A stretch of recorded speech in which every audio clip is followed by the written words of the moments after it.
Les habitants du district de Kitgum, dans le nord de l'Ouganda, mangent des criquets pèlerins qui ont dévoré leurs récoltes, selon l'agence de presse Uganda Radio Network, URN.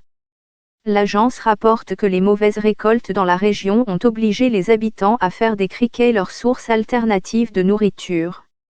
Mais certains s'inquiètent pour d'éventuels soucis sanitaires car le gouvernement ougandais a pulvérisé des pesticides dans les zones infestées de criquets pour tenter d'enrayer la propagation.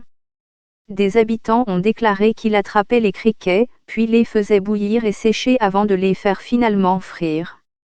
Des photos partagées par le journal local Observé montrent des habitants préparant des criquets pour la cuisson. Quand ils arrivent, ils sont attrapés, bouillis, séchés et frits avant d'être servis aux enfants et même aux adultes. Nous avons actuellement peu de nourriture à cause de la mauvaise récolte de l'année dernière, a repris le journal.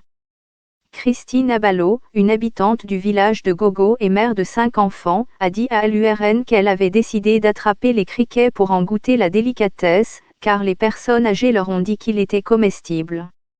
Béatrice Alagno, une autre habitante, a déclaré avoir capturé 2 bassins entiers de criquets et attend le verdict des responsables du district pour savoir si ces criquets sont propres à la consommation en raison des pulvérisations en cours.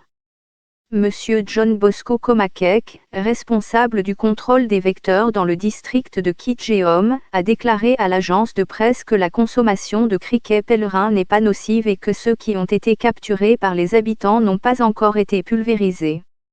Les criquets pèlerins ont dévasté les agriculteurs en Somalie, au Kenya, en Ouganda, en Tanzanie, en Éthiopie et au Sud-Soudan lors de ce qui a été décrit comme la pire invasion depuis 25 ans. En Somalie, les médias locaux ont montré les habitants de la ville d'Adado, dans le centre du pays, en train de faire frire les criquets et de les manger avec du riz et des pâtes.